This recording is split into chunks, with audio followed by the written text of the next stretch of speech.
Stay tuned. We will start the Boss Health Matters podcast shortly. Please go and like, share, and subscribe to help us reach more people. If you have any questions or answer, you can text or call 1-855-NOW-BOSS, 1-855-669-2677.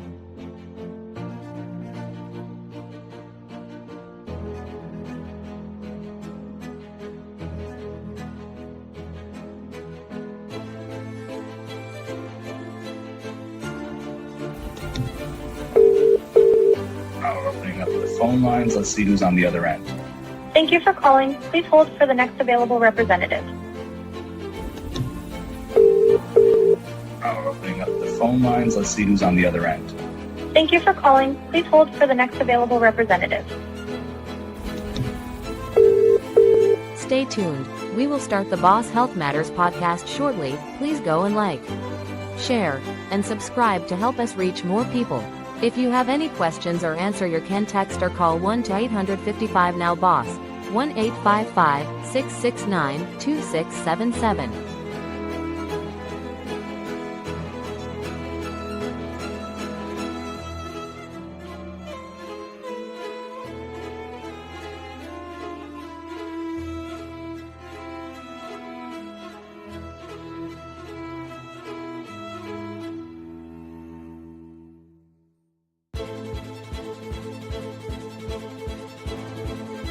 This is the Boss Health Matters podcast, where the body is the boardroom, the soul runs the company, and the divine is the CEO.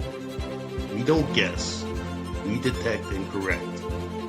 You're tuned into the Boss Health Matters podcast.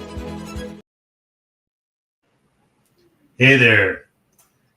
You can't build an empire on a weak foundation. The body is the boardroom. The soul runs on the company, and the divine is the CEO. If we don't manage our bodies, someone else will, and we'll get billed for it. Boss Health Matters was made for people who have been lied to, brushed off, and told just to live with it. If the divine aligned you to hear this, you're not here by accident. This is the space where confused minds get clarity and excuses come here to die. We don't just guess about health. We detect and correct. So stop running to medicine when really we need to fire the current management and hire soul management. So we're live right now, and your voice matters. So if you have a story about breast cancer, because this is all about breast cancer awareness. If you have a story about prevention, it doesn't matter if it's conventional or holistic, we want to hear about you.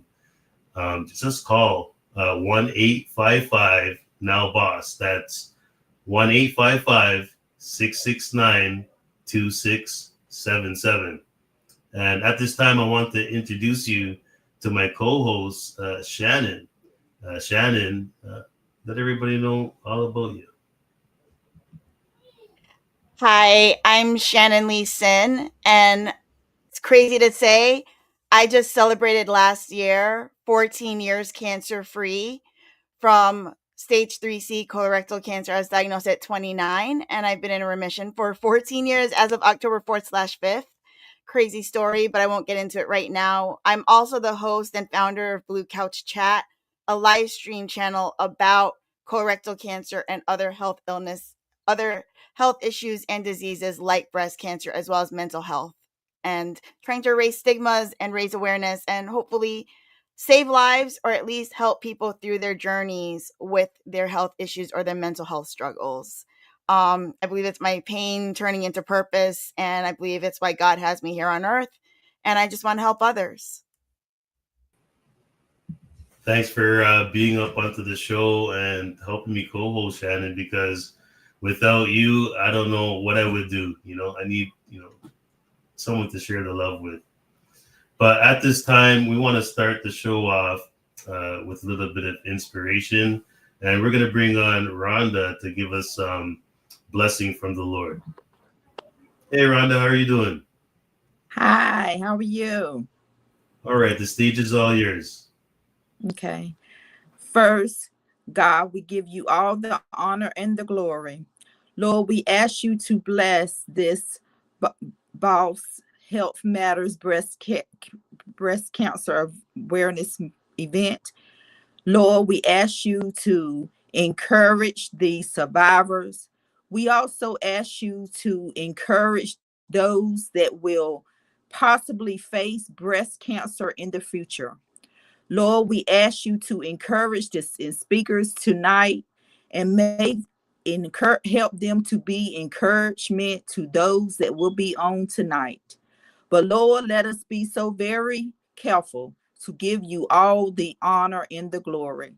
Because whatever we do, we have to do it in your name. In your son Jesus Christ's name. Amen. Amen. Thank you so much, Rhonda, for coming on with that inspiration. And I just want to remind everybody that if you can go out right now and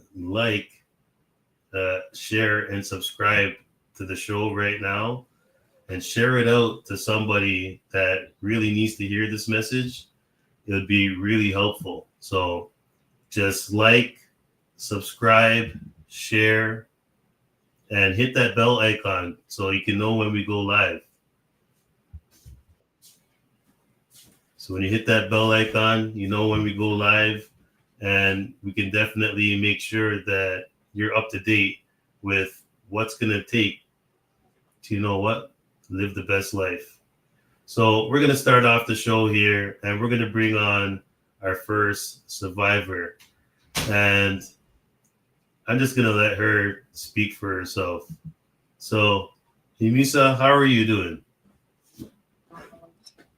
As- Hello, everyone. I'm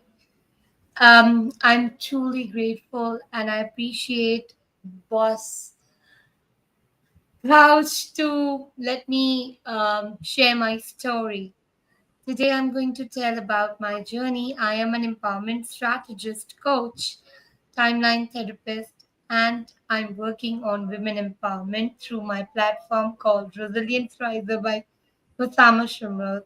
I have been diagnosed with cancer when I was 30 years old, which is 2021. And Alhamdulillah, I survived by the grace of my Almighty Allah, which happened to be the third stage. And I had to go through 32 chemotherapies just to survive. And this was a moment of breakdown, right? Because our mental health was surviving. Even my body physically was not aligned with my mental stability, which had to be a long way. I mean, I had kids, I was married, I had my parents, so everybody was surviving alongside. So then, right after when I survived, I decided to make this as a mission of helping other women to get empowered, to be empowered for life and change their lifestyle just by overcoming obstacles, adopt their goals, and achieve what they want. Through this mission, I have established a, a great career, which I am opting for throughout my life, anyways. And surviving of the cancer was on my top priority, and I keep that in track to help myself and people who will be or are surviving of it. So, yes, just to make myself my topmost priority and others as well. So, just I Ultimate Wellness. I am truly honored to be here on the show, and I am really loving what the boss is actually doing for others and for himself as well. So yes, stay tuned. Do subscribe the channel, and if you want, you can also follow me. I'm on Facebook with the name Osama Chandio. Thank you.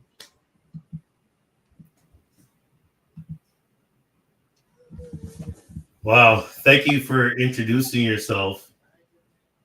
I really want to bring on my co-host here because let me see if I can figure out this camera angles. But I I really, I really brought this show on because some people don't know,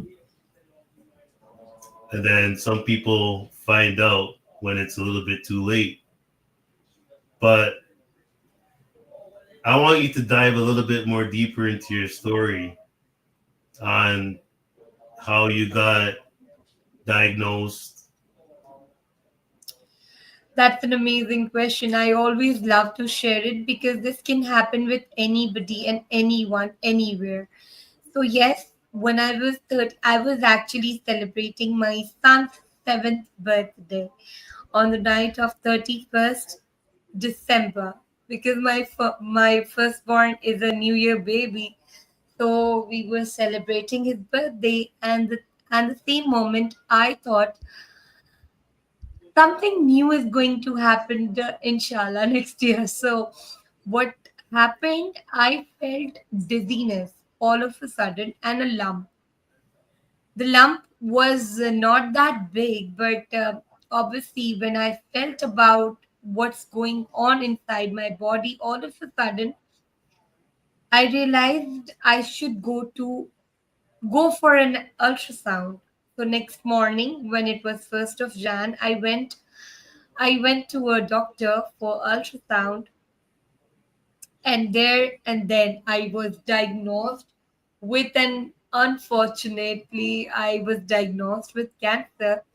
So the doctor recommended for a biopsy right there and then. So I went to the hospital, straight to the hospital, to the surgeon, and yes, there is that which started. I went for the biopsy. My family was in support, but I was not willing because, see, that was really something very new to me, something very unreasonable, I will say, because I was really preparing my son for the next year for seventh birthday, and that was so unfortunate. But yes, Allah have better plans for me. So the next morning, I went for my biopsy. After 10 days, I had to go through my surgery because I was diagnosed with third stage, which is, very rare, which all of us know is very rare. And I had an aggressive type of cancer, which was a female version.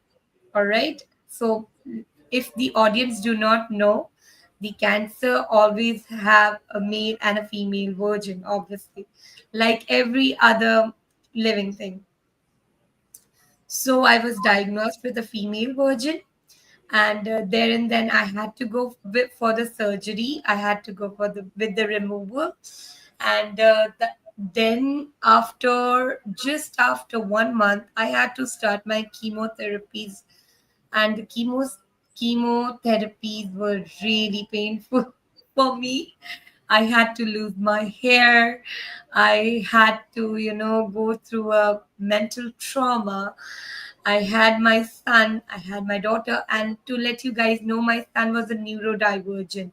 He was a hearing impaired child. So I was the sole caregiver. My husband is financially supporting us, but obviously kids need mother.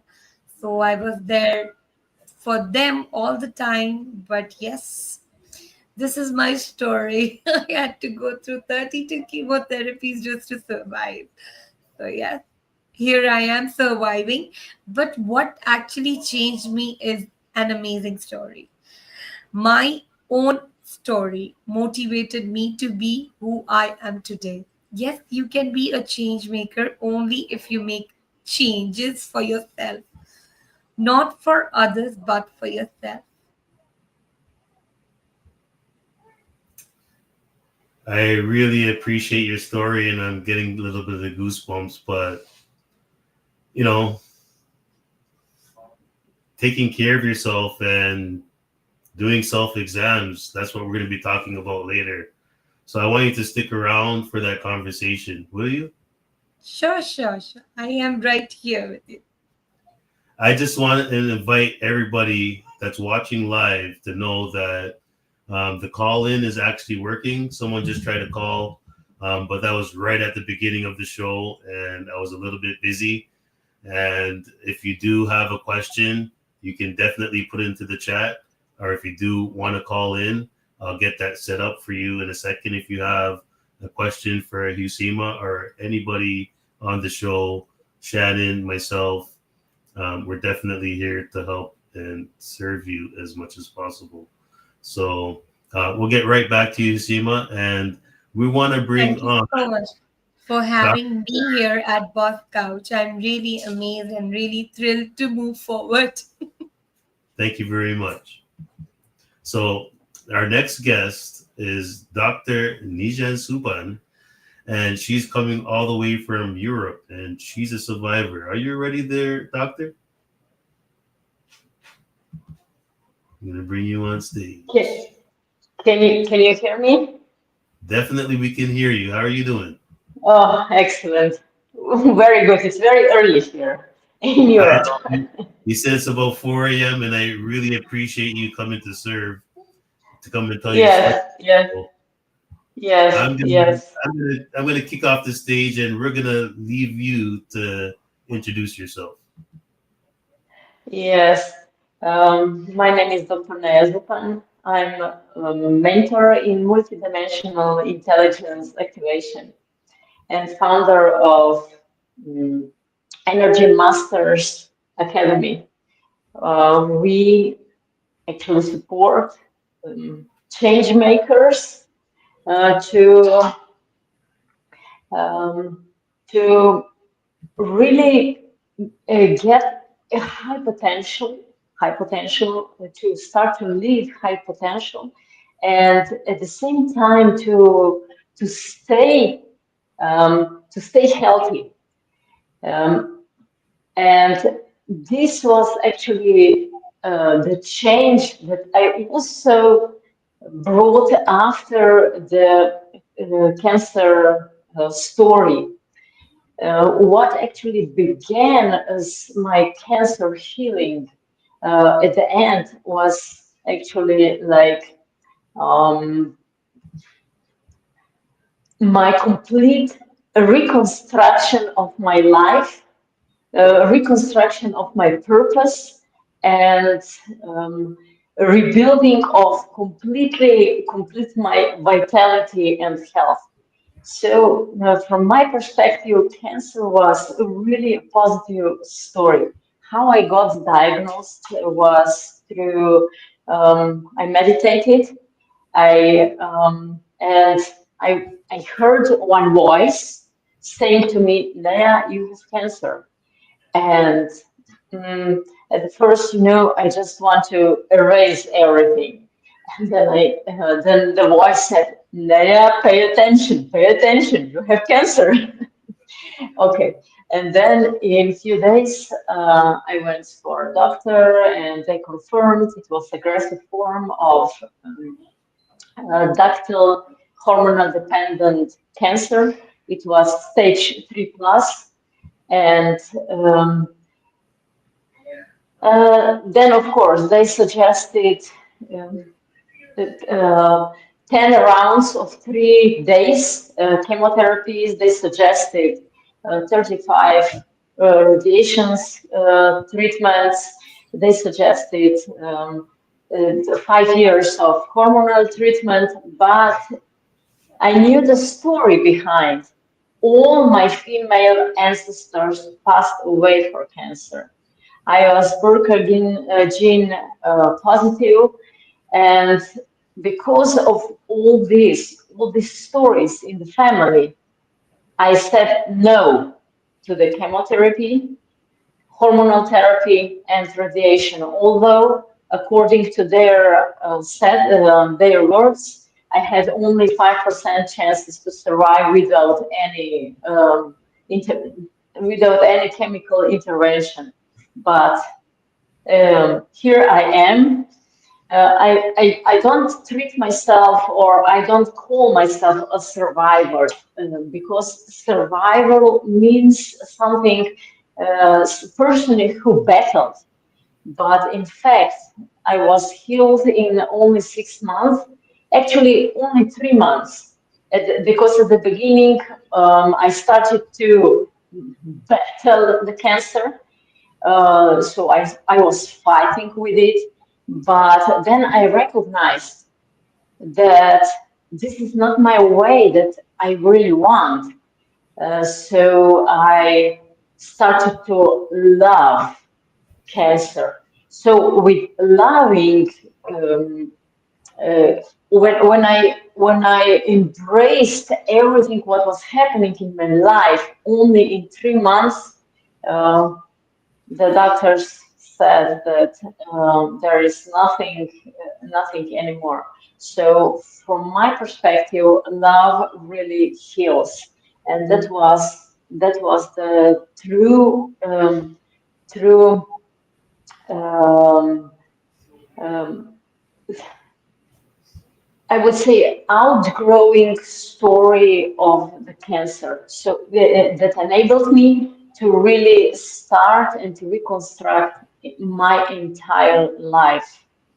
That is in short.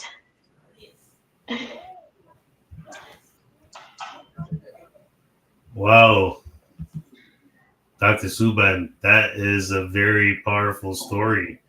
How you Thank you. meditated and found your cancer.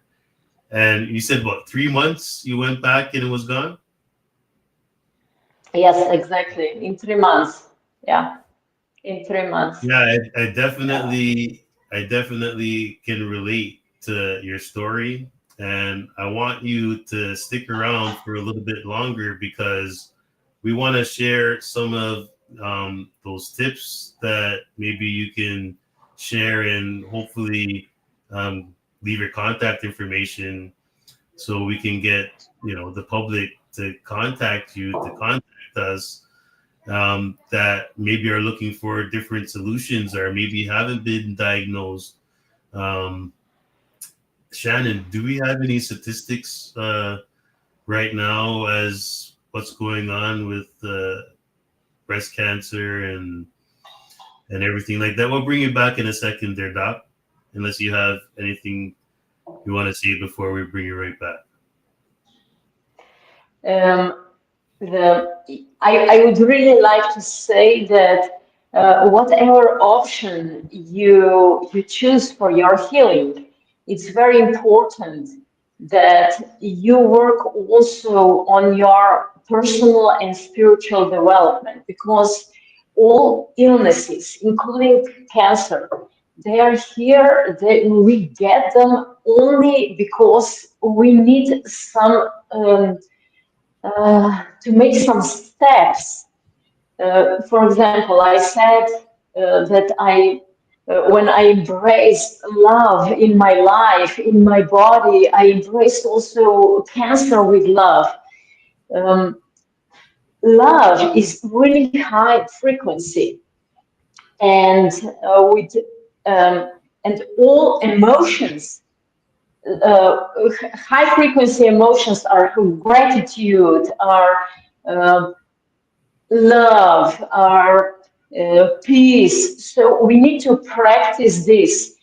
Um, when many people say that they are battling cancer, but battling means anger, and anger is really low frequency. So what I really suggest, no matter what path of healing you select, that is really, really important that you work on yourself and um, uh, start to practice or laughter, joy. What actually I decided when the doctor said to me what chances I have to survive and that this is aggressive form and it is very advanced. I had two lumps, so one was 2 centimeter, one was 1 centimeter, and it was one lesion. This lesion was about 3 centimeters wide.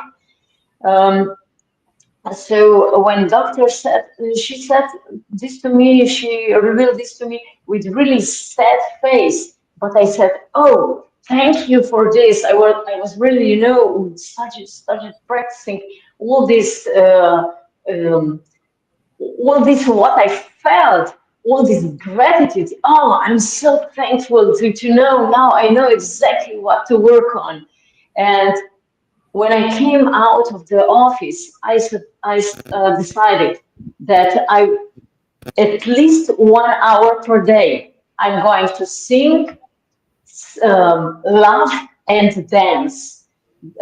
No matter whether I will live 1 day, 5 days, 10 days, 1 month, 1 year, or more. So laugh, sing, dance, as this is your really last day, and you enjoy it. And joy is also really high frequency. That's why, as you said, with my gift for the audience, I have one very special um, ebook guide, 7 steps, energy, um,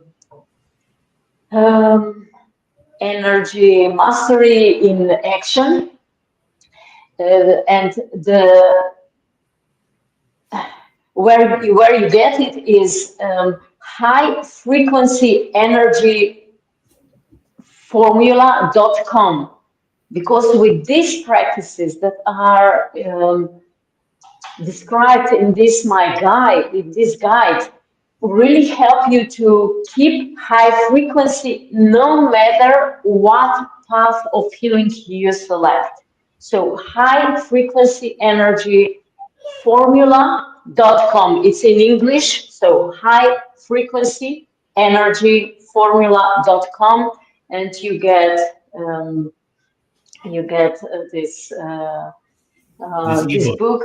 book, yeah, this ebook that you can practice high frequency energy every single day. I'm still doing, it's more than 13 years back when I was diagnosed, and since I was healed, nothing appeared anymore, and I know that I actually cured the roots with what I was watching, observing during the time when my mother, my grandmother, my aunts were passing away for cancer. They actually didn't tap into the roots, what caused the illness. And it's very important, to find the cause. And I found it with everything what I'm doing in life. I found the cause, and because I found it and removed the cause, I changed, I transformed, I outgrew it. That's why I really know that cancer story for me is not possible anymore. I'm completely different person. Yeah, personality, mission, yeah, everything. All right, stay tuned. Stay with us. Give us about a couple minutes, Doc, and then we're going to bring you back for the fire round. Maybe we're going to talk about some of Yeah. the things we've already said, but we want to drive home what options there are for people. So stay right with us. We just have Charity on the stage, but give us 1 second, Charity. Shannon, do you have those statistics for us? I can't hear you. Sorry, I did mute myself. So I do have some statistics on breast cancer. So let's go over them really quick. Um, So basically sorry, I'm just cleaning it up so I don't read anything extra. Okay, so let's go through this real quick. In 2025, the American Cancer Society, which is in the US, estimated about 316,950, so almost 317,000 new cases of invasive breast cancer in women, and about 59,080 new cases of ductal carcinoma in situ, or DCIS, in the US. So that's a total of 376,030 cases, new cases in 2025 in just the US, which is staggering. I also want to mention that in 2022, about 279,700 new breast cancer cases were reported in females in the US. I do want to remind people that breast cancer doesn't just happen in women, men get it too. So, men, please know that you are also at risk and that you also need to do those. You might not have big boobs, but you need to do those breast self exams and feel your chest and make sure that there's nothing wrong and see your doctors. And if you do feel that something's not right, like a lump or skin changes or any of those symptoms that we talk to women about, those apply to you too. So although these statistics are about women, I will give some later on about men as well, if that's okay with you, Gregory. But right now I'm going to focus on women. In 2023, about 42,213 women died from breast cancer in the US. The lifetime risk for US women developing invasive breast cancer is about 13%, or 1 in 8. And the chance of women will die from breast cancer is about 1 in 43, or around 2.3%. I do also want to say that there are disparities. Black women, despite similar incidence rates, have a higher mortality from breast cancer compared to white women, and that also applies to other minorities. As of January 2022, I don't have the new statistics as of this year or last year, but there were over 4 million women in the US living with a history of breast cancer or being survivors. Globally, in 2022, there was an estimated 2.3 million new cases of breast cancer globally and about 670,000 deaths from it. Breast cancer is the most commonly diagnosed cancer in women in 157 countries out of 185. That was the statistics in 2022. Globally, half of breast cancer cases occur in women without any classical risk factors besides being female and older age. However, I do want to note that the rates of breast cancer are rising in young adults. So I want you to keep that in mind as well. If current trends continue of incidence of the disease, by 2050, new breast cancer cases may rise to 3.2 million per year and deaths to 1.1 million per year globally. And between 2020 and 2040, estimates suggest female breast cancer incidence may increase around 31% globally. In many countries, especially those with lower human development indices, mortality is higher relative to incidence, which means that patients have worse incomes compared to developed countries.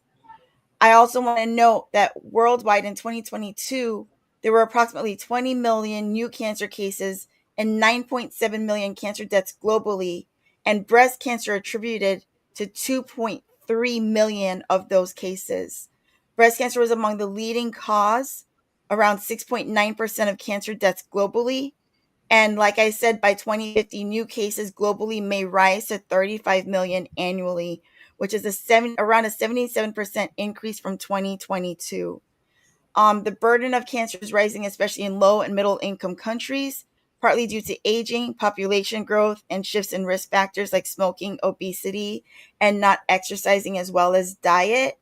And I do want to mention that if you can do a mammogram, self exams are great, but you definitely need to do your mammogram and your breast cancer screenings on time and when you're due, because at least if you do have breast cancer, it can be caught early. And when it's caught earlier, you have a better chance of having a better outcome and surviving it. Metastatic breast cancer right now, there is no cure. And even though you can live a long life with metastatic breast cancer, it is terminal. So you want to make sure that if you do get breast cancer, you do that mammogram and you catch it early. I know a lot of women are scared of getting their boobies smushed in a machine, but I've done several and they're actually not as painful as you would think. And I have pretty big boobs. So I can attest that honestly, a few moments of discomfort is worth doing a health screening and knowing that you're healthy, or at least catching something early when you can have less invasive procedures, less harsh treatments, and you have a better outcome and a better chance of survivalship or being cured. Although there is no cure for cancer, there is technically, you can be cured and not have a recurrence for the rest of your life.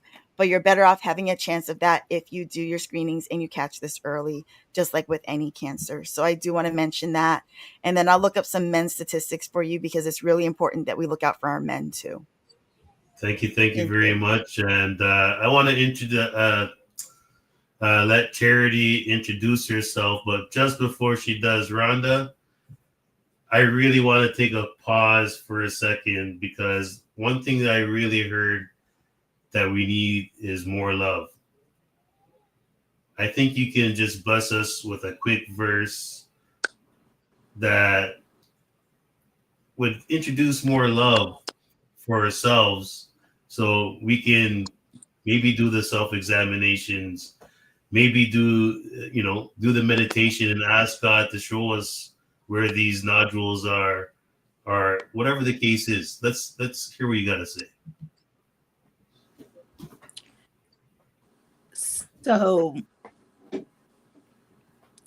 So God heals the brokenhearted.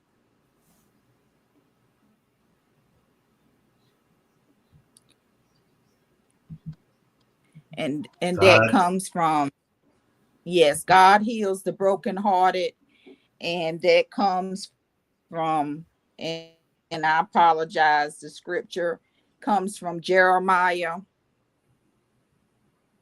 I apologize. That's okay. We don't have to have the exact scripture, but you can find it if you want. But God definitely does heal the brokenhearted, and I'm a true believer. God heals the brokenhearted. Mm-hmm. Yeah.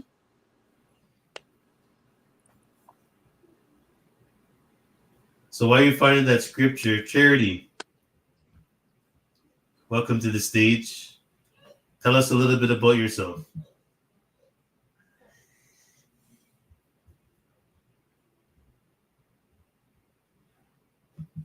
We can't hear you.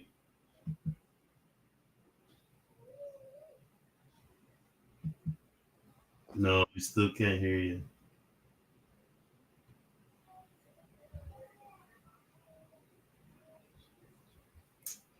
Your mic is off, but no volume.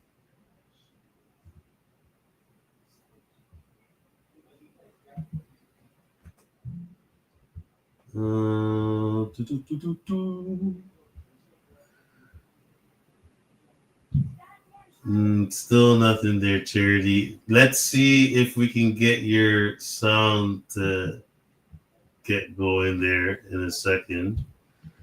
And see if Rhonda's ready. Are you ready there, Rhonda? Yes, I'm here. Oh.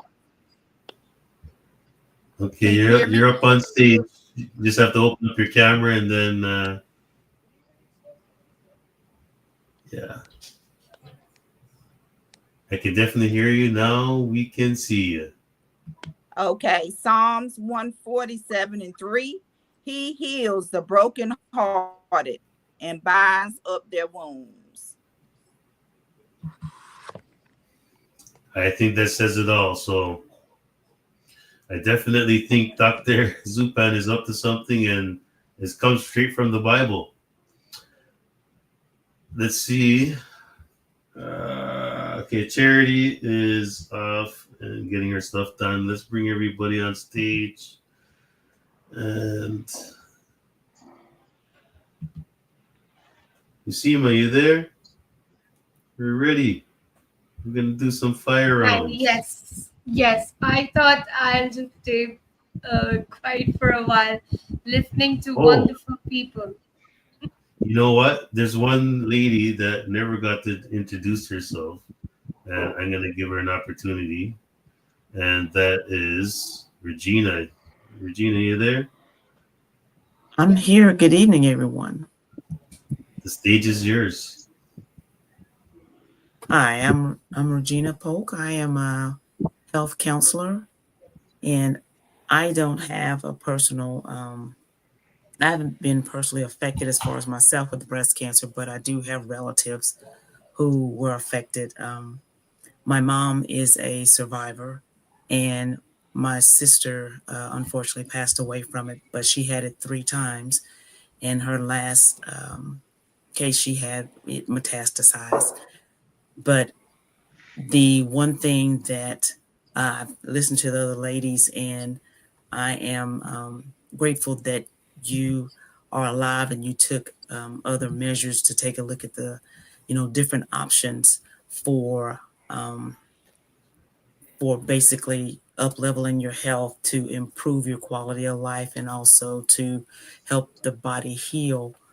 Um, but my journey is as far as I have a autoimmune condition that I suffered from, and changing the lifestyle and dietary habits. With me, I have been able to up level and improve my health and maintain being off medications for this particular autoimmune condition, and just want to share with others, just like I'm sure others on here, that there are options available where you don't have to become so dependent on over the counter medications or prescriptions. And so I'm really happy to be here to participate and to learn from others what they have gone through in their health journey and can possibly help in mine also. So I'm glad to be here. Yeah, thanks for coming out, Regina. And Charity, how are you doing there? Can we hear you now? Hopefully, I'm doing good. Can you guys hear me now? Oh, most definitely. Tell us all about yourself. Awesome. Okay, so my name is Charity Owens, and I am in healthcare. Throughout the years, and to say healthcare, we do home healthcare. We go into the elderly's home and we take care of them at their end of life stages. And with that being said, I've witnessed so many deaths stemming from cancer, right? Not just breast cancer, but the whole entire spectrum. And, even though, I never experienced cancer within my own body, it's a bit traumatic, right? When you're looking at the statistics and seeing all of these people are dying from this one particular disease over the next, and you kind of ask yourself, well, what can I do to prevent this? And so I did some reading, and throughout my discovery, I've realized that you are what you eat, right? If you're putting dead food inside of your body, then it's going to produce that same effect. And so there are certain things that people can do to lower their chances and completely fight the disease if it's already active within your body. And that's radically changing your diet, right? Sugar intake, um, meat, processed foods. I mean, we're particularly being in America, I've discovered that it's so easy to consume quickly, right? You're going to these fast food restaurants, and to be honest with you, they don't really care about what they're putting in their foods. And so we're skipping the organic and we're going for the quick remedy. And while it may supplement us for the moment, the longevity, the long-term effects are detrimental. And so that's my story. I have radically changed my diet. I have 6 children, and so I want to make sure that we're not setting ourselves up, for some type of disaster in the long run. And I can share that book with you and all of those different remedies that we've kind of consumed over the years in order to make sure that we're healthy for the long run. Thank you for Charity for coming and blessing us with your wisdom. And I'm pretty sure we're going to get some much more.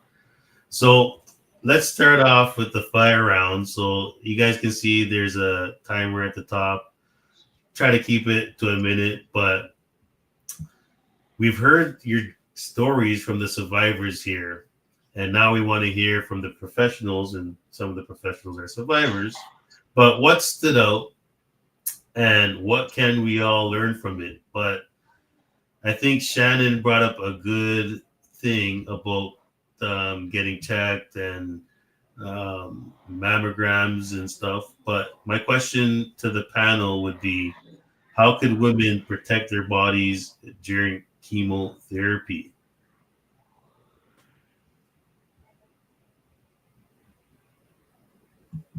Anybody want to Well, go first? yeah, I'll go for it. Well, chemotherapy is really painful, as I have already told you. That doesn't only affect your body, but your mind mentally. Obviously, you are facing something so serious, and you're not even understanding what tomorrow is going to be like. So yes, I think chemotherapy is plays a huge role when you are surviving. If your chemotherapy goes good, smooth, and the white cells in you are balanced, anyhow, you are not having any other infection apart from the disease you are facing in. So yes, it goes smooth and it goes with the process. But to be there and control everything physically and mentally, you need to have the correct diet. Intakes of vegetables and juices are like very, very, very helpful during those, and it keeps you fresh. It keeps you hydrated as well, because when you are going through chemotherapies, you do not like to drink water. I am just sharing my personal experience. I was so not happy with the water intake. So yes, fruits and vegetables help you uh, stay hydrated and stay sorry about that, and stay in that proper weight. You don't have to lose a lot of weight while going through chemotherapies, because you have to be strong. You have to have that power. That is from my side. Thank you so much, Shishima. Thank you so much. Anybody else want to answer that question? All right. Maybe I can answer. Yes. Okay, go ahead. Can you hear me? Yep. Yes, I didn't opt it for any chemical intake, but if the person selects this path, I also suggest the same. So drink a lot of water, eat a lot of vegetables, but most of all, pray a lot. Be connected with God. Stay in a huge embrace of peace, because as today also was said, God heals.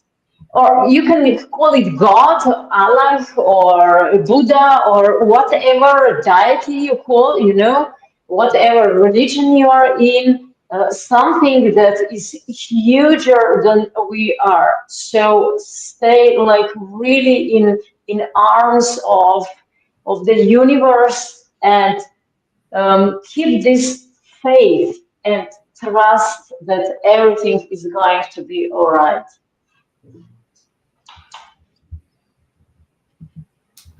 Sorry about that. I just had to take care of something in the chat there.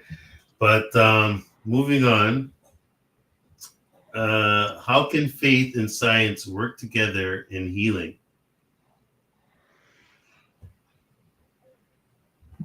Anybody want to answer that? I can. So I know for sure that there's a gut brain, connection with my colorectal cancer, but there's a brain body connection, which we know our brain controls everything in our body.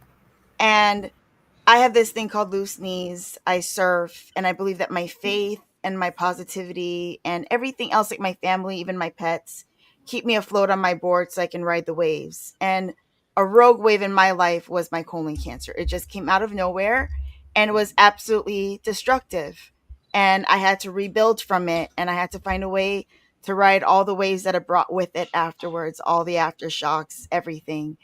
But one thing that's really important is that faith gives us hope, faith gives us strength, faith keeps us positive, faith keeps us grounded, faith makes us believe that we can do things that ordinarily we wouldn't believe that we could do. And I'm talking faith, and it doesn't matter whether which God you believe in, what religion you practice, or whether you just believe in the universe and energy. It doesn't matter as long as you have some kind of spirituality and something that you look to when just everything else seems overwhelming. That's what I consider faith. So it doesn't have to be a practiced, organized religion. I want to make that clear.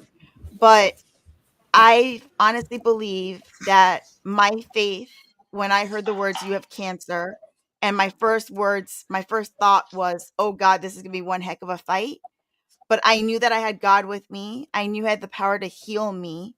And keeping that through my mind, and even when I was doing chemo, I would actually do like meditation practices where I would imagine when I was going through infusion for the 3 days continuously every other week for 6 months, I would actually imagine my body, my mind controlling my cells, controlling the chemo flowing through my veins, and actually destroying the cancer cells. And I also believe that positive patients, they do have better outcomes. It might not be scientific, but I do believe that positive thinking, which comes from faith and everything else, even our personalities and who we are, it really does help us heal. It really does help us, to fight whatever illness and whatever it is in our body that's trying to hurt us and kill us. So I do definitely believe that faith and our brain and our mind, they have so much power, and they really play a crucial part in our healing and even in our cure and even helping our treatments work better. So, I mean, that's my own personal belief. And, I think it's really important that we consider that. And, as my doctor said, man can give you a prognosis, but only God knows. And that's faith, because according to science, I shouldn't be here right now. So I am a testimony that faith really, miracles are real, and God can heal even when science thinks that they can't. So I just wanted to say that, and I don't know what everyone else thinks, but that's my own opinion No, and my I own truly experience. believe, you, and this is the same goes with me. I trusted my Almighty, and this is why I am alive today, because I just wanted to be alive, but I did not have any purpose of life. Today, not only I am alive, but I still have a purpose of life to change life of people. Obviously, I'm not somebody who can change it overall, but I can definitely help them choose their own paths. So yes, this is how it helps. Your mental health is the first key for your survival, and you need to have people around you who love you, but you need to love yourself the most. I just I wanted to agree. remind every I just wanted to remind everybody that we are live, and if you do have any questions for our guests, if you do have any questions for yourself, or you have a story that you want to share, you can definitely come on live. All you have to do is call 1-855-669-2677. That's 1-855 now boss. Okay. And we'll definitely bring you on. And we're going to be moving into the next segment here. Some of the topics we've already talked about, some we haven't. And we just want to maybe just keep this brief and quick and maybe go through everybody. But mammograms. So we're going to go from bad and good. So maybe one person can list something good, and then maybe something can list something bad. So mammogram detection versus radiation risk. So I'll go first. So mammograms squishing the breast is definitely, I wouldn't say not the best scenario. Why? Because when you compress all them cells and with the radiation risk, you can definitely cause more damage.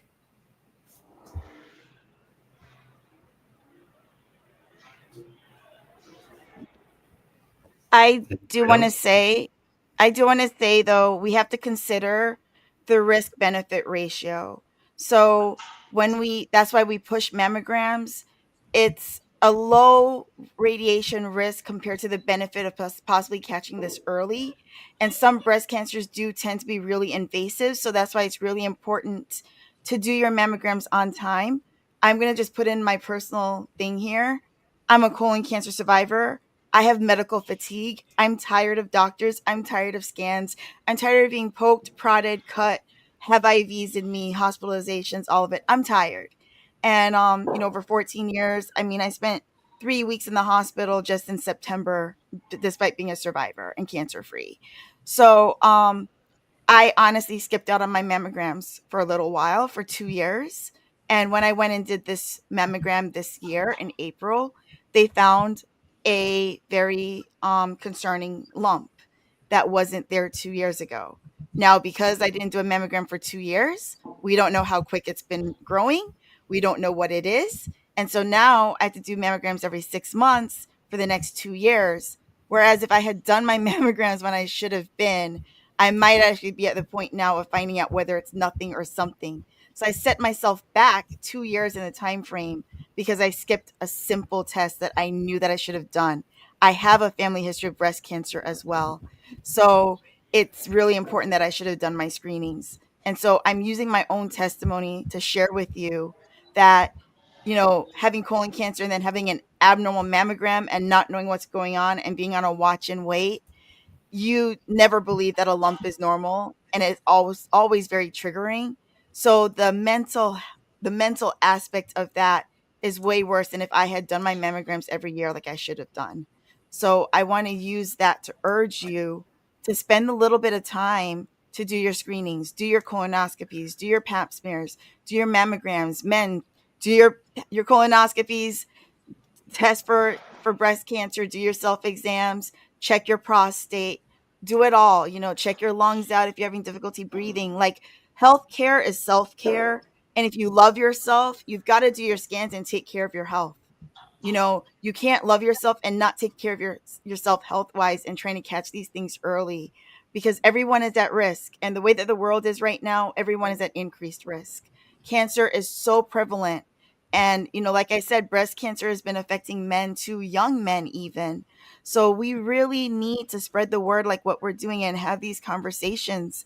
And like I said, I do a colonoscopy every year. Yes, colonoscopies are considered risky. But for me, the risk benefit ratio, which we need to think about, and I want everyone to look what that is. It's, does the risk outweigh the benefit, or does the benefit outweigh the risk of whatever scan or procedure you're doing? And as far as I'm concerned, if you do a mammogram, the benefit is possibly catching it early or being at ease because you don't have breast cancer. And the risk to that is very minimal when you consider the radiation. And now they also do the radiation, the regular mammogram. And then if they see anything or you have dense breasts, then they'll do an ultrasound, which has no radiation. So I want you to consider that. But it's really important. A little bit of radiation is better than finding out that you have stage 4 breast cancer when it's too late for you to even be curable, and you're terminal. Like, a breast cancer diagnosis is still a terminal diagnosis. You're going to die from it at some point. And that's not something that anybody wants. So it's better to catch it early and do your screenings. Like I said, even with my colonoscopy, I say it all the time, a little bit of discomfort for a short amount of time is better than chemos and radiation and surgeries and maybe mastectomies and then maybe reconstruction and then having to be on medications for the rest of your life and continued doctor's appointments, which I can tell you for 14 years is really tiring. You don't want that. It's much better to do that mammogram and whatever other scan you need to do. And that's the most important message that I could give anyone.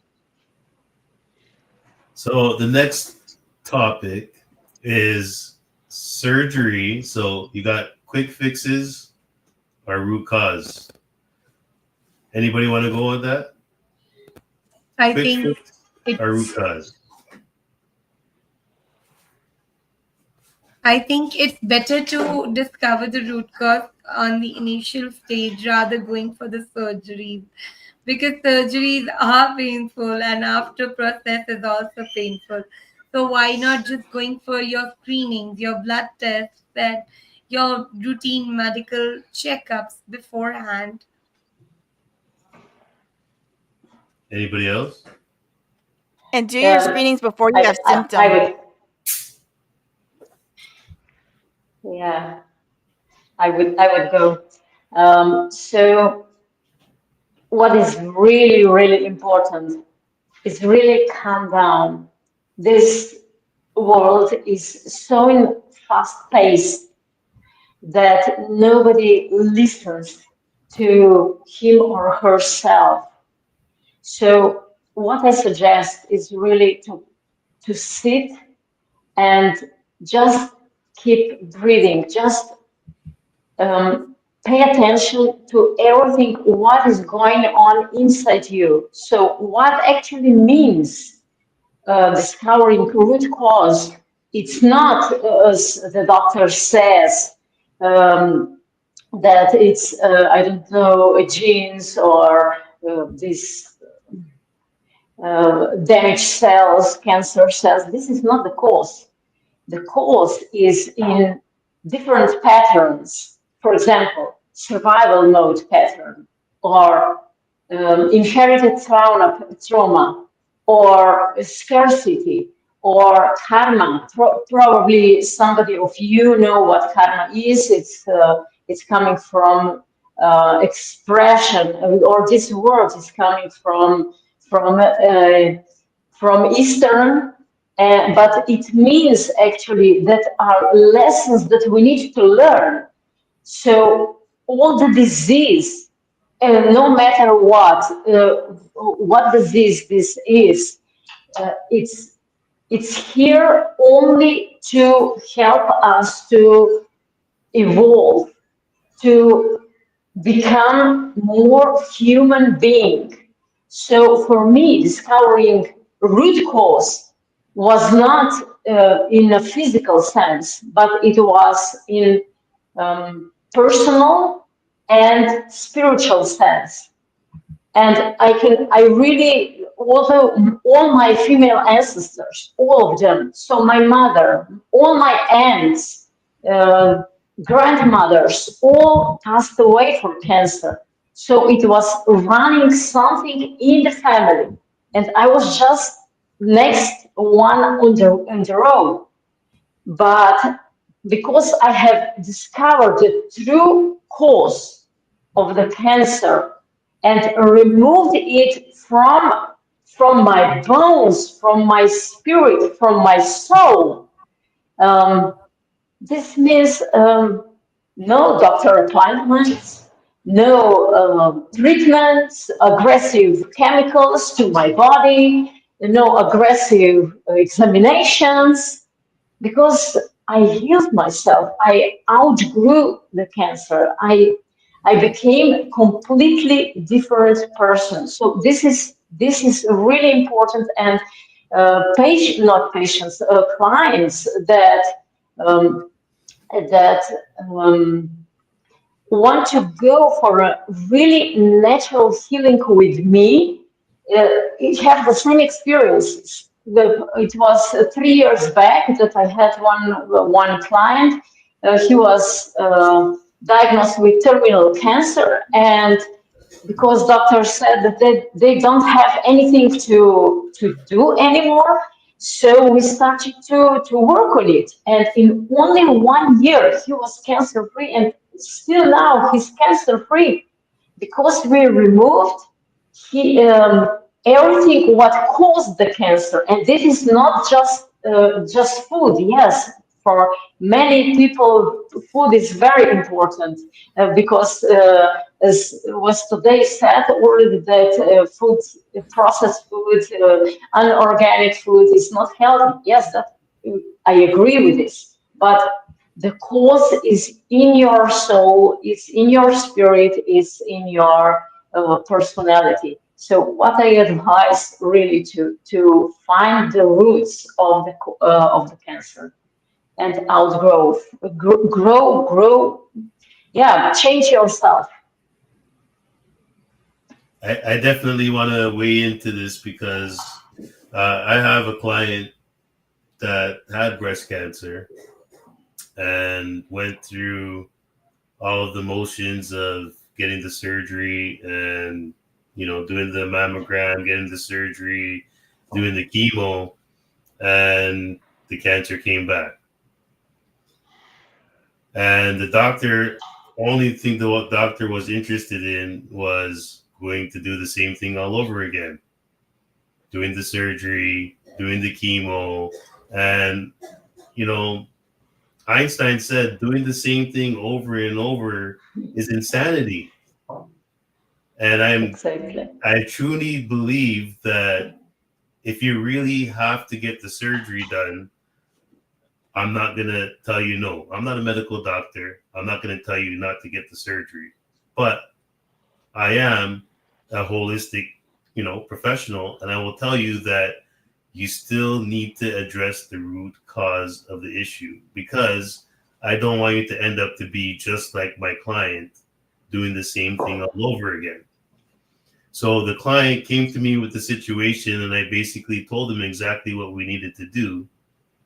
And I said, this is what the doctor is going to do. The doctor is going to be pressuring you. They're going to be calling you every 5 minutes to come and get the surgery. They're going to be calling you every 5 minutes to redo the mammogram. They're going to be calling you to the point that the doctor dropped that person as a patient because they decided to go the holistic route. And I believe that there's a pathway for both routes. It's just when we decide what we're going to do, we should support each other doing it. But either way, finding the root cause is definitely what's needed.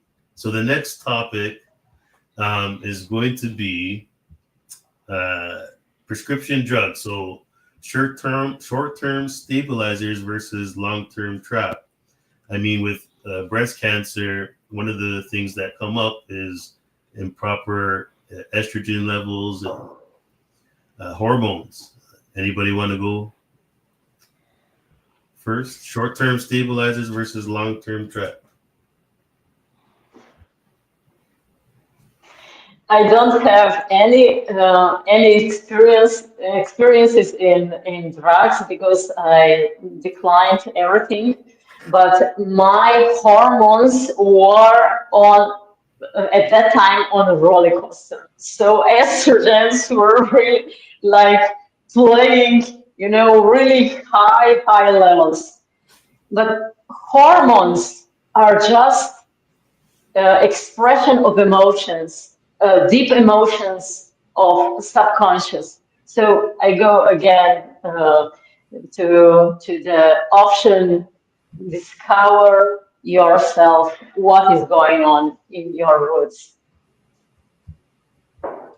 So our next segment is about what really works, what's hype, and when to go to Western. So there's a lot of things on Google, and we don't want to bash Google and we don't want to bash Western, but we want to go through some of these things. So detox and cleanses. So some people have gentle versus extreme. Know your limits. And remember, this is not intended to diagnose, treat, cure, or prevent any disease, but has anybody on the panel heard about any detoxes for breast cancer? Yes, of course, I did. I did them. I'm I'm an example. Not that I cured myself with detox, but yes, I helped with detox from my detoxification processes because cancer cells by itself, they produce over 60 different toxins. So in the process of embracing myself with love, to really let go all these low frequency emotions from my bones, from my soul. Yeah, that was the process. And during this process, I opted also to cleanse, to detoxify my body with I underwent five five detoxification processes that lasted from 10 to 35 days, and it's a different range. So the longest one, so 35 days, was Ayurvedic. Um, detoxification process, but I also did detoxification with juices and cleaning my colon, cleaning my liver, cleaning my lungs, my lymphatic system, because lymphatic system take around your body the cancer cells that that causes metastasis in your body. So it was very important for me to really cleanse also lymphatic system. So this is, and it was a really liberating process, not just liberating from my body point of view, but also from my spiritual point of view. When I did this detoxification processes, uh, I felt really new energy flowing through my body. But yes, I agree. Harsh detoxification processes or very long-term detoxification processes can be also dangerous. So you need to do it with somebody who knows how to do it. Any practitioners here ever had a bad Hexheimer's effect or any of their clients? Regina, Charity.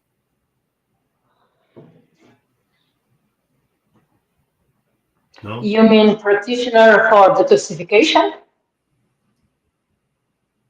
I just want to know if they have any stories that they want to share. Charity to the stage. You ever had a bad Hexheimer's effect there, Charity? Regina, no? I'm sorry, what was the question? If you ever had a bad Hexheimer's effect or any of your clients? Not familiar. That's all right. Well, I know that Hexheimer's effect is definitely a thing. And for everybody, it's a little bit different. So anytime that you're trying something new, you should definitely go slow. That's with anything, because you might go a little bit too fast and not get the result that you really want at the beginning. But sometimes short-term pain is long-term gain. Okay, so the next one is structured water. I want to get Regina in here. Can you hear me, Regina? I can hear you. Structured water, rebuilding the terrain safely. So I know that you haven't had cancer, but family members, what do you do with your clients to rebuild the terrain safely after or even before? What I help do is focus on the gut and that elimination stage to make sure that that system is utmost healthy, because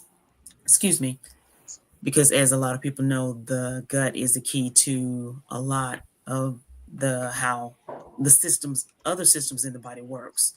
And particularly with breast cancer, it can help regulate the hormones, and you want to make sure that you have that strong organ, especially with the gut wall and the lining. You definitely want to have that going, so that way you can have a proper movement of the toxins and everything that needs to be expelled, instead of having a breakdown of walls and leaky gut to have any of those toxins or anything foreign material that can come back into the bloodstream and can affect the body in a negative way.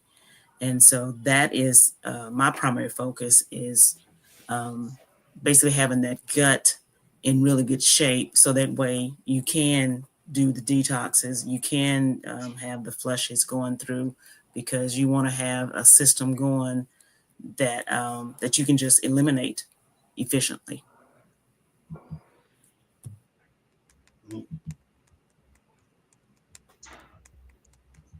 Sorry, press the wrong button. Thank you so much, Regina. I definitely want to get your expertise out there. But Charity, let's hear from you right now. The next topic is about skin and lymph care. Do you have a regular routine when it comes to checking your lymphatic system or doing a lymphatic massage? Water, water, water. Make sure that I am intaking water as much as possible. Spring water, to be exact, without all of the chemicals and fluoride of tap water, alkaline. Make sure that the pH balance is between 8 and 9, which helps neutralize the buildup. And infused water, lemons, also like cucumbers within the water, that all exudes throughout your pores. Well, definitely, water is definitely needed for the lymphatic system. Any practitioner here or survivor does regular lymphatic massages? I do regularly. Even in this, my free ebook, it's a simple massage, lymphatic massage, but I usually do also deep lymph stimulation. Um, when I was diagnosed with cancer, this was a regular daily practice, so stimulating deep tissue, deep lymph flow. But now, just from time to time, to really get it working properly, and structured water is very important also for me. So I drink it still every single day. Anybody else have a Yes. lymphatic massage routine? Even I do same, because water is really important for our body, and everything relies on it. Definitely, this is something very important for us, for our overall well-being. Well, I'm going to speak a little bit about lymphatic care. And since I became a practitioner, if we're not detecting and correcting what's happening inside the body, we're going to be missing where the stagnant flow is with the lymphatic system. And the stagnant flow in the lymphatic system is one of the keys to, not developing breast cancer. And I believe that we should start to teach our children from, when they come out of the womb, we should be doing lymphatic massages on them. And we should be showing them once they get old enough to continue to do it every day. The skin is one of the largest organs in the body. And when you have one of the largest organs in the body and you're not taking care of it, things are going to go wrong. So I highly suggest, there's lots of videos on YouTube. If you want to get a private consultation with Dr. Supan or me or any other professional on here, that will definitely help you with the lymphatic massage. But if you're not doing lymphatic massage, I highly suggest that we start tonight, tomorrow. This is definitely one of the keys. If anybody here does have a question for any of the guests, or maybe you just got a diagnosis of breast cancer, maybe somebody in your family, whatever the case is, the call line is still open. It's 1-855-NOW-BOSS. That's 1-855-NOW-BOSS. And we definitely want to take your stories, your questions, And we want to make sure that, you don't develop the breast cancer, but if you do have it, that you're supported either way. And if you already are in remission, we want to keep you there. So let's bring everybody back on here. And May I say something? 100%. In regards to what you were saying, water is definitely important, but I do dry brushing, which helps stimulate the lymphatic drainage. So that is also helpful too, just dry brushing. I do dry brushing too, but I love the dry brush just before the sauna. So I live in Canada and a cold climate, and it doesn't get warm. And I highly suggest men, women, if you're not sweating, minimum 40 minutes a day, you need to get to a dry sauna and do that dry brushing before. And do 20 minutes of sauna, go do some cardio after, do some weightlifting or something, and then go back into the sauna. I'm telling you, you will not forget it. It will definitely see a lot less issues in your body, less inflammation, and who doesn't want beautiful skin? I know I love beautiful skin. Okay. One thing that I wanted to talk about, I don't think I got the video up here, so I guess we're going to go about the video, is when I was getting this call together, I saw a statistic about moms breastfeeding and how breastfeeding actually lowered the risk of breast cancer. And it was saying moderately, it can lower the breast cancer risk by 4.3%. And if you're breastfeeding for 12 months, that rate increases.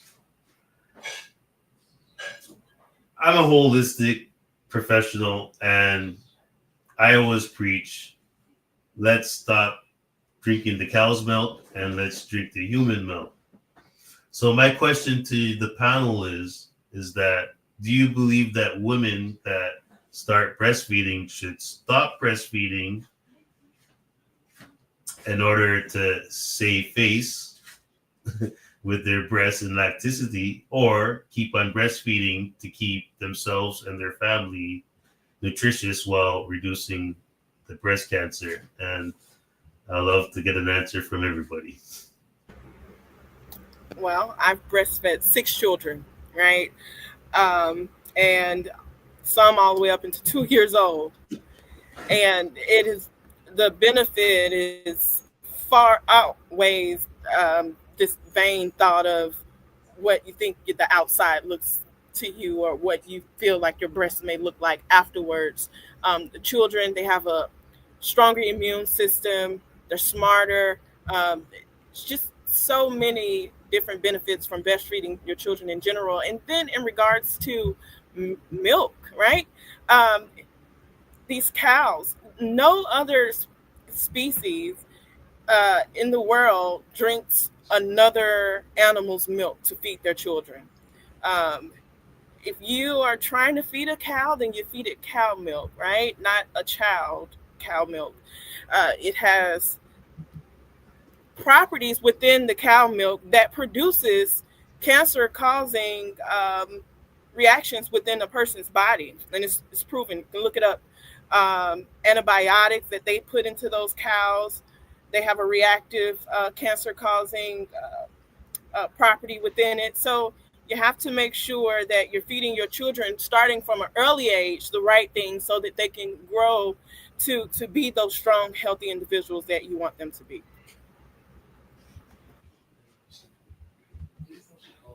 Yeah, thank you very much, Charity. Anybody else? Who's next? I agree very much that mother's milk is very, very healthy for children, and even for the mother, because during breastfeeding, different positive hormones are produced. So your body is flushed with dopamine, oxytocin, serotonin, and all of this is a really preventive care for any sort of any disease. So through breastfeeding, you are not preventing just health of your child, but also your health because your positive um, positive hormones are indoors.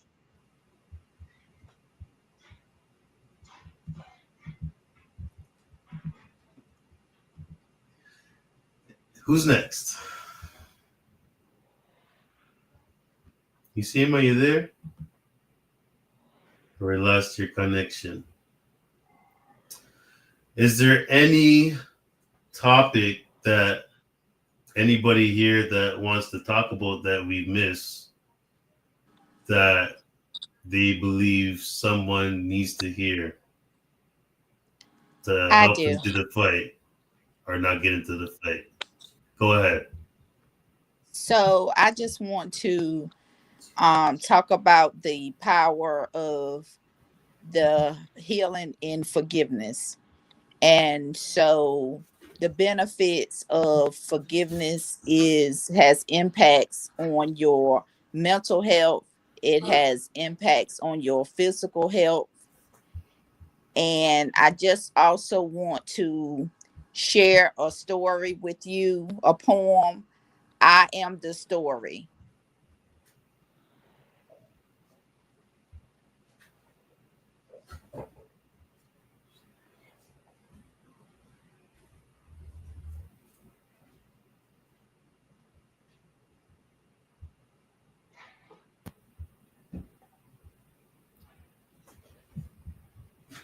Okay, thank you very much.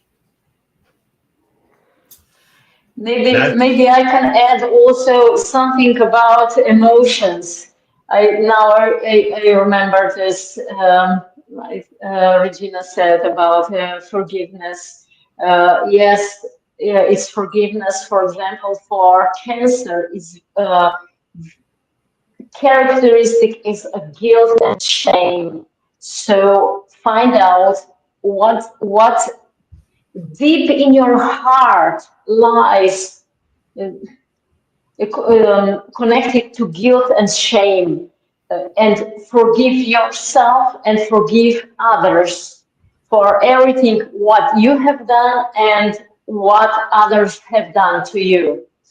And this is one of the most powerful ways to self-development and self-growth. Anybody else have some wisdom, something that we miss that somebody needs I to would hear? like to add in. I know we spoke slightly on detoxing,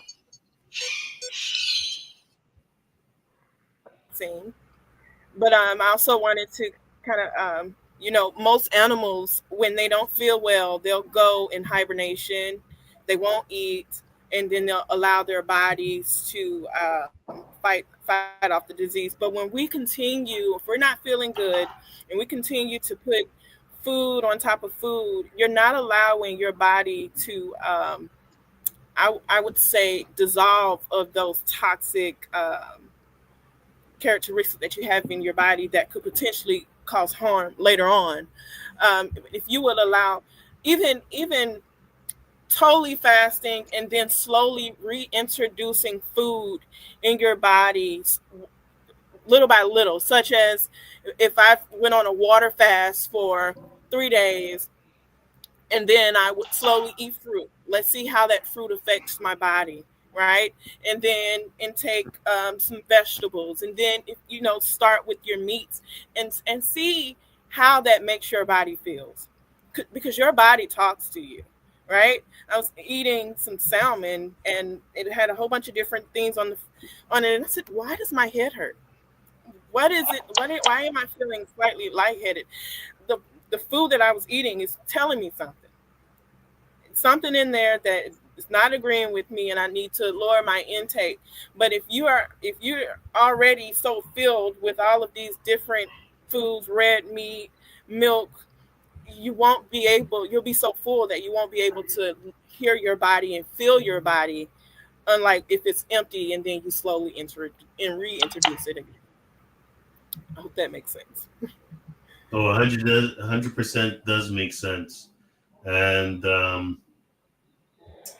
anybody else?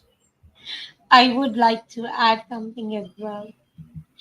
Sometimes we always neglect some of the major issues which are going in our life, like anger management issues, stress, and also sadness.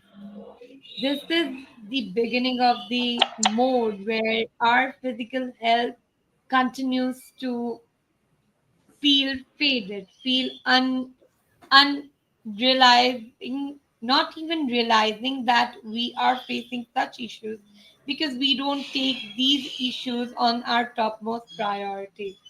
We always think that this is normal. Yes, having anger is normal, but having serious anger, like every time you're angry on every petty one or the other thing, is not normal. Feeling sad is normal, but always feeling sad is not normal. Stress is normal in life, but always being stressful, always being anxious, always having anxiety is not normal. So, yes, I would really appreciate everybody if you just take this advice that if you want to be physically fit, you have to be mentally fit as well. Let's just align our mental health and physical health together just to be the best version of yourself. That's it from my side. I really do love that. And one thing that I do want to share that we didn't share here is that we really need to be checking our first morning urine pH. Why is that important? Because when you go down to the doctor and check that pH, your body has already buffered the urine. I think a lot of us heard that if your body is in an alkaline state, that it's going to be a lot hard for the cancer to stay there. But the issue is that if you're not actually checking properly, how are you going to know if you're alkaline? So if you get a pH strips and check your first morning urine pH, you're going to be actually behind the 8 ball instead of the 8 ball going in the hole. You're going to actually see exactly where you are, and you're going to see if you need more minerals in the body. More minerals are definitely important. Why? Because every enzymatic function of the body needs minerals. Calcium, magnesium are definitely something that is 100% needed if you got breast cancer or cancer at all. Why? Because the cells in the body they're just trying to take any mineral they can throughout the body so it can start the healing process. But if we don't know that we're low, it's going to be hard. But I want to thank all of the survivors and the practitioners and even the people that didn't show up today. And hopefully we can do this again very soon. But I want to actually show you guys a little bit on what I do for myself, my family, and my clients on how we can reel in this mental health issue. Because one thing I heard was love. Love is something that needs to be more in play. And when love is more in play, it's definitely going to have a better result, according to what the Dr. Zupan said. So let me share my screen here.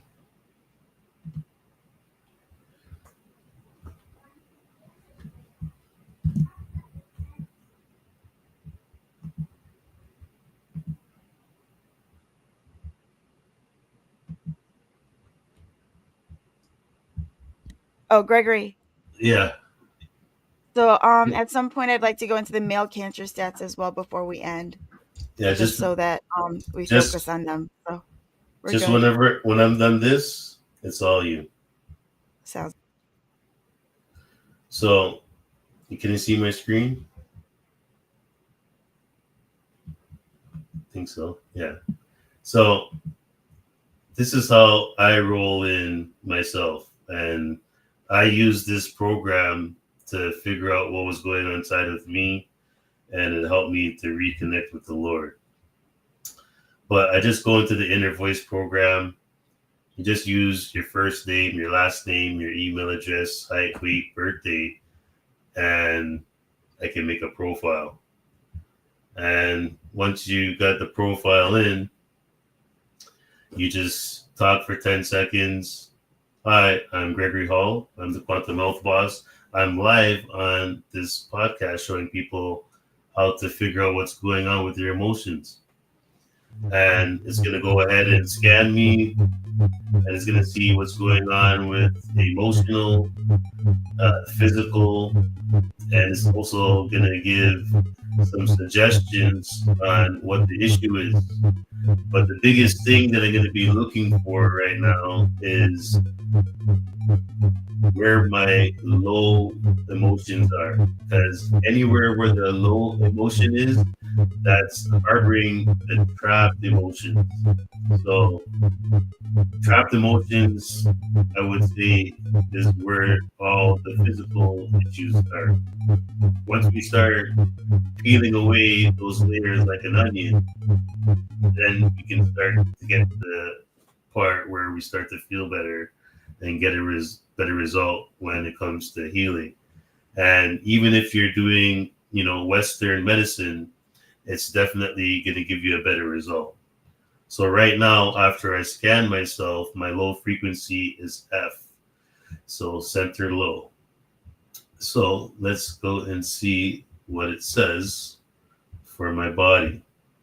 It gives you a brief description on how the test is done, but low emotions, it's going to be all the way at the bottom. So let me pull this up. So it's telling me what positive, negative emotions that I might be dealing with. Doesn't mean I'm dealing with them right now, but it's something that you want to deal with. So anybody meet someone that's way too happy-go-lucky, and you're kind of wondering who they are, where they came from, they're never angry, well, you'd be wondering who they are. So you ever been around someone that's way too negative, don't want to be around them, draining your energy, don't want to be around them. But somebody that's balanced, you definitely want to learn more from them. So you always want to try to be balanced. So if you actually line up your top emotion with the positive and negative, just go line by line. And when you see you got more at the bottom for the negative, just line up with the last one. So let's just look at the last one of the positive itself. It says self-accepting of one's own value and worth, which is great. And then I got maybe difficulty bonding with others and could be due to abuse, neglect, or separation from mom. And right now, me and my mom are not on the best of terms, so I could say we're a little bit separated. And I do have poor follow through, but we follow through with this podcast. Hopefully somebody hears it and we can definitely help someone get a better result. But if you see inside the man, all of these highlighted colors, well, these organs are being affected in my body right now negatively. So how do I make it better? I just go down to the bottom. And you'd be surprised how chromotherapy can actually change not only your emotions, but the physical body. So I would wear these glasses for 20 minutes, but these glasses are the color, putting on green, lime green, would bring me joy, enthusiasm, creativity, success, change, balance, freedom, fascination, and expression. Emotions, demanding, feeling loss, and spiritual balance. So I got some issues going on with the blood, the vitamin C, and lipase, which is a digestive enzymes. We all got bacteria, but I got some tuberculosis going on there and some adrenaline and cholesterol hormones. But really and truthfully, we want to know what to do to get a better result. Why? So we're not stuck at the end. Saying I got to take care of my liver. Saying I got to take care of digestion. Saying I got to take care of the nervous system. You know, it's not intended to diagnose, treat, cure, or prevent any disease. But by just following this app, I have found helped the hospital find tumors that haven't been found with a CT scan. So starting it off basic with your voice, your inner voice, will definitely enlighten you to exactly what's going on. And I do give a free consultation and a free scan to everybody. So if you are dealing with breast cancer now, there's other ways in the program to help you. And if you're not, there's definitely ways to make sure that you are detecting early. I can detect right from in the womb. So we don't need to wait until we're 42 and 43 to wait for the mammogram. We don't have to wait to do self-examinations. So we want to bring on Shannon, and because we don't want to leave the men out. Yeah, the risk is lower than females, but the risk is still there. And we need to make sure that men know that we care about them and we love them too. So Shannon, it's all about you.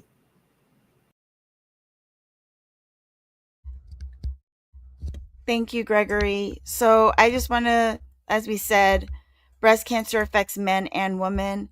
Of course, it affects women more, but when we hardly ever talk about men when we raise awareness.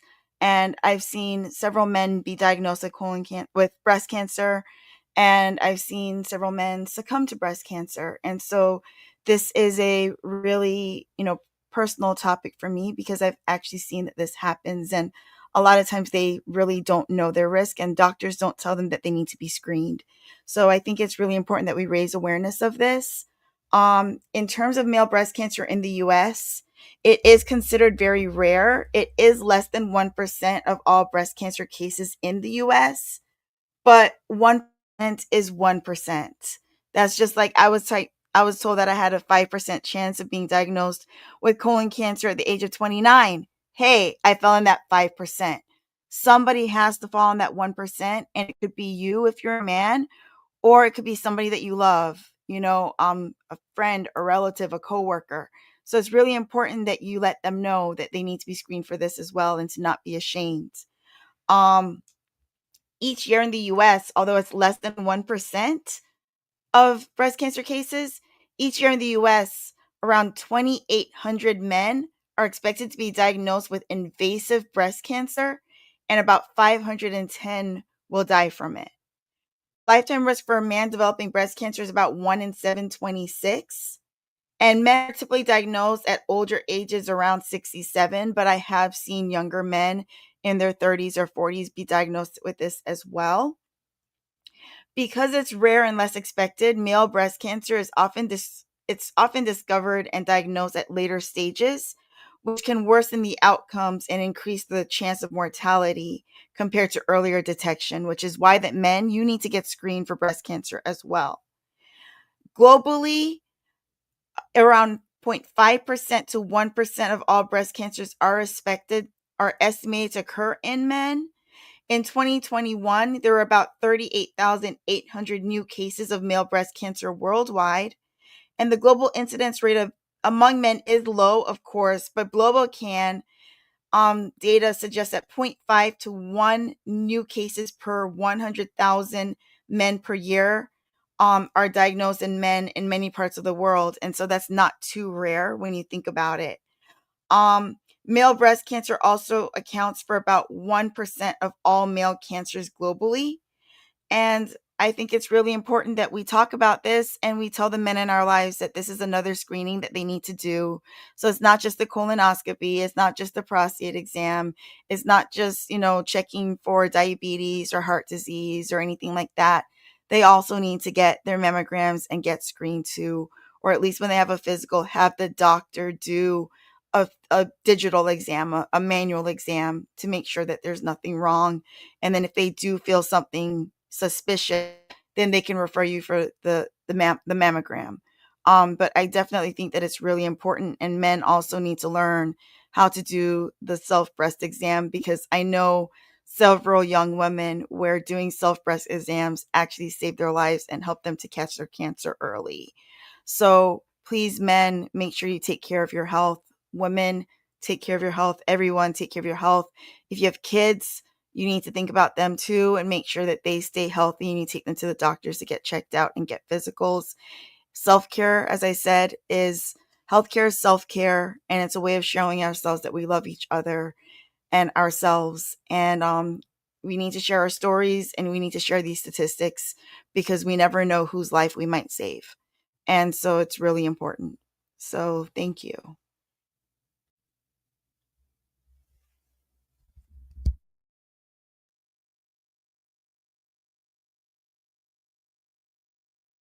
Yeah, thank you, Shannon. And Shannon is definitely on the track of self care and making sure that you do self exams.